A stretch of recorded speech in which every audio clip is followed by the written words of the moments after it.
তারকেশ্বর যাওয়ার সময় এত বিপদে পড়বো কখনো ভাবিনি। তো হর হর মহাদেব, জয় শ্রী মহাকাল। আর যাওয়ার সময় দেখো আমাদের এক ভক্তের বাবা মহাদেব ভয় করেছে।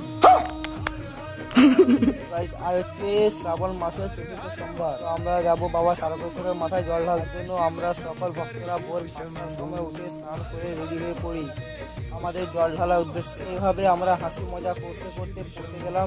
আর আমাদের ট্রেন ছিল সকাল 8টার সময়। ওখানে কিছুক্ষণ উঠা করার পর আমাদের এই লাক্সারি ট্রেন চলে এলো। তারপর আমরা সবাই মিলে উঠে পড়লাম ট্রেনের ভিতরে। ট্রেনের মধ্যে এত ভিড় ছিল যে আমরাকে হাওড়া পর্যন্ত দাঁড়িয়ে যেতে হয়েছে।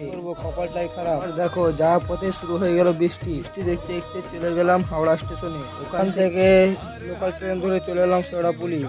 আর এবছর শুধু ভিড়টা দেখো তোমরা, আগের তুলনায় প্রচুর ভিড় হয়েছে।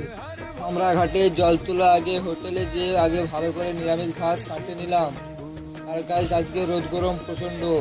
তারপর গাইস বিকেল 4টার সময় আমরা জল ডুবিয়ে সেটাকে ভালো করে শুদ্ধিকরণ করে পুজো টুজো দিয়ে একটা ছবি তুলে ফাইনালি গাইস আমরা সেটাকে নিয়ে বেরিয়ে পড়লাম বাবা তারকেশ্বরে জল ঢালার উদ্দেশ্যে। আর যাওয়ার সময় মানুষের কাছে এত ভালোবাসা পেয়েছি তোমাদের আর কি বলবো। অবশেষে আমরা মা ডাকাত কালী পেরিয়ে প্রথম ফ্লাইওভার ব্রিজে যাওয়ার সময় দেখি কত মানুষ ভক্তদের দেখার জন্য ভিড় করেছে। এমনকি প্রচুর লোকজন যে যেমন পারে সাহায্য করছে। কেউ জলের বোতল দিচ্ছে, কেউ বা ঠান্ডার বোতল দিচ্ছে, যার যেমন সামর্থ্য। আর অনেকে পা হাত মালিশ করে দিচ্ছে, আরো কত কি। রাস্তায় যেতে আর দেখতে দেখতে আমরা নতুন ব্রিজে পৌঁছে গেলাম। আর দেখো নতুন ব্রিজে কত ভক্তের ভিড়, কত মানুষ আশা নিয়ে যাচ্ছে বাবা মহাদেবের কাছে।